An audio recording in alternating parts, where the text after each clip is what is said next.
మత్తయి సువార్త 25వ అధ్యాయం 40వ వచనం.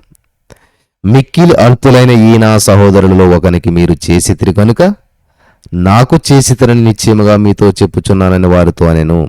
స్తోత్రం దేవ. ఈరోజు యొక్క వాక్య వెలుగులో నడిపించి పరిశుద్ధాత్మ దేవుడు ప్రతి వారికి వినగల గ్రహించగల హృదయం అనుగ్రహించమని యేసు నామములో ప్రార్థించి నమ్మే పొందుకున్నాం తండ్రి, ఆమెన్. చాలా కాలం క్రితం మనకు చాలా దూరంగా ఉన్నటువంటి ఒకానొక దేశంలో ఒక అద్భుతమైనటువంటి చర్చి భవనం ఉంది. ఆ చర్చి ఒక కొండపై కట్టబడ్డది. ప్రతి ఆదివారం రోజు లేదా పండగల రోజు అనేక మంది అక్కడ ఆరాధించుకోవడానికి వచ్చేవారు.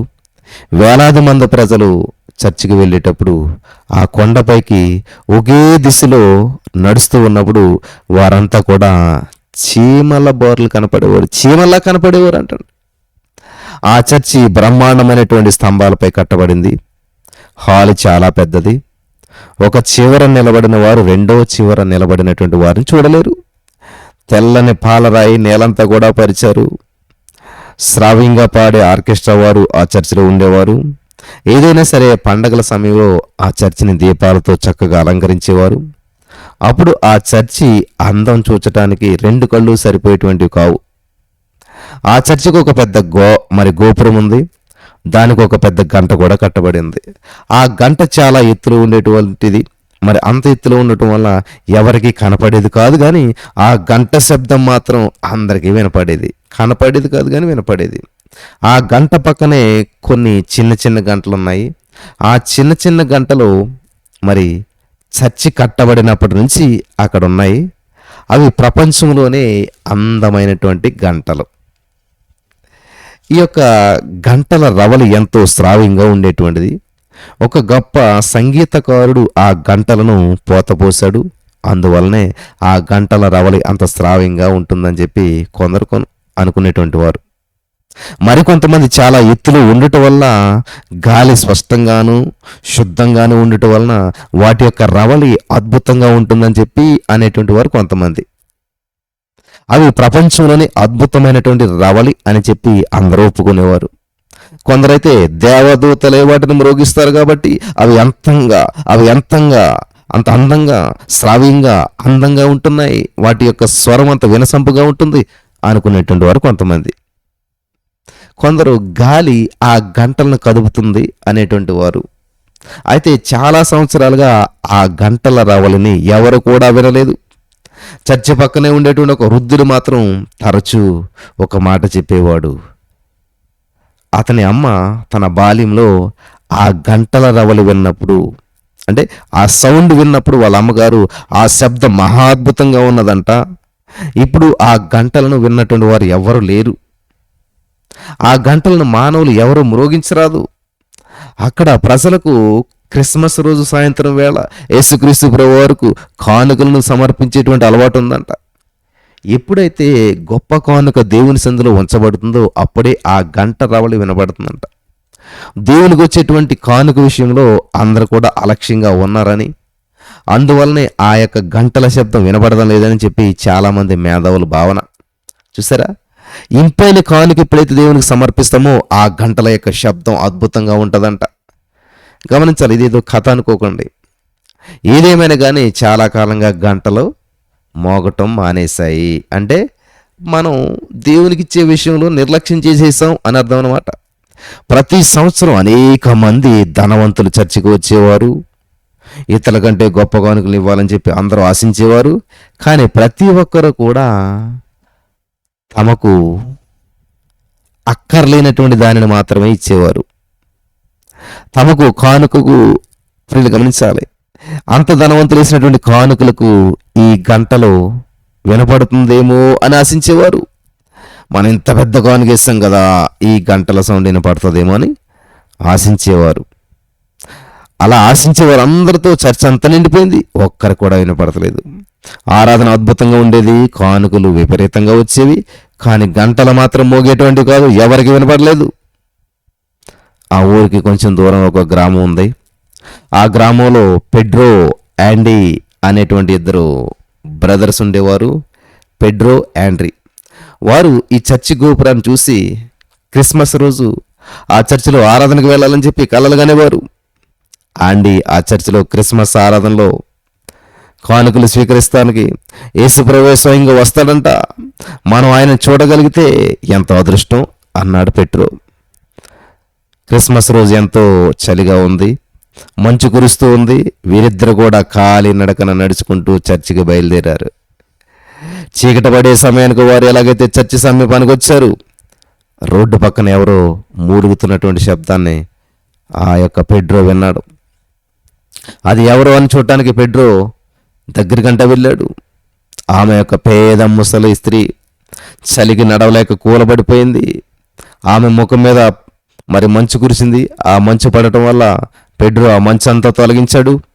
తన చేతులు రెండు గబగబా రుద్ది వేడిగా అవగానే ఆమె ముఖంపై ఆ చేతులు ఉంచాడు. అలా రాపిడి కలిగిస్తూ ఆమెకు కొంత వేడి పుట్టించాడు. తమ్ముడు యాండీ, నేను నీతో రాలేను, ఆమె చలికి చనిపోయేలా ఉన్నది, నీవు అక్కడికే వెళ్ళు, నువ్వు చర్చికి వెళ్ళు అన్నాడు యాండీ. మరి పండగ చూడవా అన్నాడు పెడ్రో. లేదు తమ్ముడు, ఈమెను చూడు, చలికి బిగుసుకొని పోయేలా ఉన్నది, అందరూ చర్చికి వెళ్ళిపోయారు. నీవు వచ్చేటప్పుడు ఎవరినైనా పెద్దవారిని తీసుకుని రా, అంతవరకు నేనేం చేస్తానో తెలుసా, ఈమెను చూసుకుంటాను, నా వద్ద ఉన్నటువంటి రొట్టెలు ఈమెకు తినిపిస్తాను అన్నాడు. అప్పుడు యాండీ అన్నాడు, అయితే నేను కూడా ఇక్కడే ఉంటానులే అన్న, నేను మాత్రం వెళ్ళి అక్కడికి ఏం చేస్తాను, మన ఇద్దరం వెళ్తేనే సంతోషం కదా, నేను కూడా ఉండిపోతాను అంటే పెడ్రో అంటున్నాడు, వద్దొద్దు నువ్వు వెళ్ళు, ఇద్దరం పండుగ సంబరాలను చూడకుండాట ఎందుకు, పాస్ట్ గారి ప్రసంగం జాగ్రత్తగా నువ్వు వినేసి వచ్చి నాకు చెప్పు, నాకు చెప్పాలి సుమా, నేను రావాలని చెప్పి ఎంత ఆశపడుతున్నానో ప్రభుకు తెలుసు, ప్రభుకు ఇవ్వడానికి నా దగ్గర ఏమీ లేదు అని పెడ్రో తన జేబులో చేయి పెట్టాడు. జేబులో ఒక గోళీ ఉంది. ఆ గోళీ తీసి ఆండికిస్తూ, నా దగ్గర ఈ గోళీ మాత్రమే ఉందయ్యా, బాలయేసు దీనితో ఆడుకుంటాడు, ఎవ్వరూ చూడనప్పుడు దీనిని కానుకలు బల్లపై పెట్టేసాయి, మరలా ఇక్కడికి వచ్చేసాయి, నీవు వచ్చే వరకు నేను ఇక్కడే ఉంటాను అన్నాడు. ఆయన క్రిస్మస్ సంబరాలను చూడాలని ఆశపడి వచ్చాడు, కానీ చూడలేకపోతున్నాడు. ఆ ముసలామెతో ఉండిపోయాడు. అతనికి చాలా దుఃఖంగా ఉంది. కానీ ఈ స్త్రీని వదిలి వెళితే ఆమె మరణించిపోతుంది, చచ్చిపోతుంది. పెడ్రో ఆమెను మాత్రం బలంగా ఒక అరుగు మీదకి లాగాడు. అతడు చేసే సపర్యలకు ఆమె కొంతసేపటికి కళ్ళు తెరిచింది. ఆయన చూసుకున్న విధానాన్ని బట్టి, ఆయన చేసిన సేవను బట్టి కళ్ళు తెరుచుకుంది. పెడ్రో తన వద్ద ఉన్న రొట్టె ముక్కను ఆమెకు ఇచ్చాడు. ఆ రోజు చర్చిలో ఆరాధన అద్భుతంగా జరిగింది, చాలా అద్భుతంగా ఉంది. వేలాది మంది ప్రజలు పాడుతున్నారు. ఆ కీర్తన పెడ్రోకు లీలగా వినపడింది. ఆరాధన ముగిసిన తర్వాత ధనవంతులందరూ కూడా హుందాగా నడుస్తూ కానుకలను బాలయేసుకు సమర్పించడం ప్రారంభించారు. వారు బంగారు ఆభరణాలు వేస్తున్నారు, బంగారపు రింగులు, బంగారపు గాజులు, బంగారం వజ్రాలు, అబ్బాబ్బా అంతా కూడా చాలా గొప్ప గొప్ప కానుకలు సమర్పించారు. కొంతమంది అయితే వాళ్ళు ఎలాంటి కానుకలు తీసుకొచ్చారంటే మోయలేకపోతున్నారు, వాళ్ళు తెచ్చిన కానుకలు వాళ్ళే మోయలేకపోయారు. ఒక గొప్ప కవి తాను అనేక సంవత్సరాలుగా రచిస్తున్నటువంటి కావ్యాలను బాలయేసుకు సమర్పించాడు. చివరకు ఆ దేశపు రాజు తన కిరీటాన్ని తీసేశాడు. చర్చ్ అంతా కూడా సూది పడితే వినపడేంత నిశ్శబ్దంగా అయిపోయింది. ఆ కిరీటం వజ్ర వైడూర్య గోమేధిక రత్నాలతో నింటబడిపోయింది. సంగీత బృందం వారు తమ యొక్క వాయిద్యాలను వాయించడం ఆపేశారు. రాజు కిరీటం సమర్పించితే గంటలు మోగుతాయి, గంటలు వినపడతాయి. రాజుగారి కిరీటం చాలా విలువైంది కాబట్టి దేవుడు మెచ్చుకుని గంటలు మోగిస్తారు అనుకుని అందరూ కూడా ఎదురు చూస్తున్నారు. అందరూ కూడా తలపోశారు, కానీ ఏ శబ్దం వినపడలేదు. కొంతమంది పెదవిరిశారు, ఈ గంటల శబ్దం అంతా కల్పనే, ఎప్పుడు ఎవరు వినలేదు, అసలు ఎంతకాలం ఏంది విని, మన తరంలో ఎవరు ఈ గంటల శబ్దం వినలేదు, అంటే మన తరంలో ఎవరు దేవుడికి ఇష్టమైన కానుక ఇవ్వలేదు అని చెప్పి అంటున్నారు. తర్వాత కొంతమంది కానుకలు సమర్పించారు. సంగీత బృందం వారు చివరి పాటను ఆలపిస్తూ ఉన్నారు. అకస్మాత్తుగా పాస్టర్ గారు సంగీత బృందం వారిని నిశ్శబ్దంగా ఉండమన్నాడు. వారు తమ వాయిద్యాలన్నీ వాయించడం ఆపేశారు. చర్చిలో వారంతా కూడా నిశ్శబ్దమైపోయారు. అందరూ చెవులు రెక్కించారు. వారికి శ్రావ్యంగా గంటల శబ్దం వినబడసాగింది. హల్లెలూయా!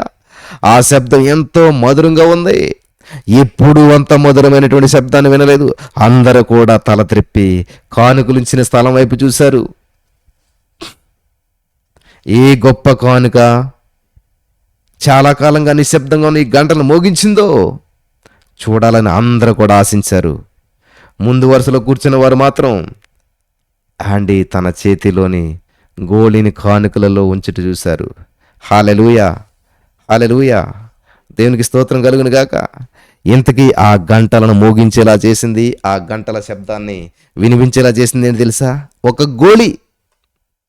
ఆ గోళీ విలువైనదేమీ కాదు, కానీ గోళీ ఇచ్చిన వ్యక్తి విలువైన మనస్సును చూశాడు దేవుడు. హల్లెలూయా! దేవుని సన్నిధికి రాకుండా ఆయన ఏం చేశాడండి? ఒక విలువైన పని చేశాడు.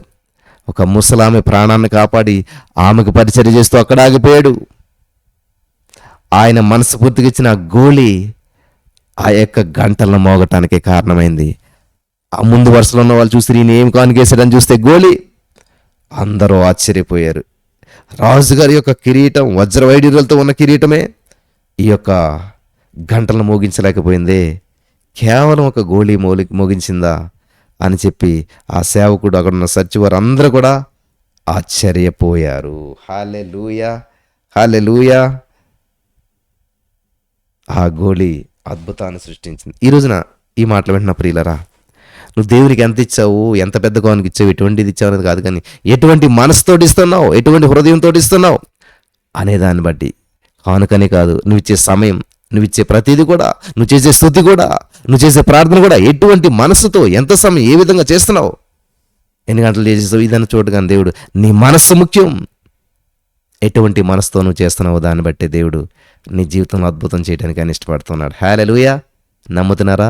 నమ్మిన వారు నిస్వార్థమైన మనసుతో దేవుని నుండి అద్భుతమైన ఆశీర్వాదాలను స్వతంత్రించుకుందురు గాక. ఆమేన్.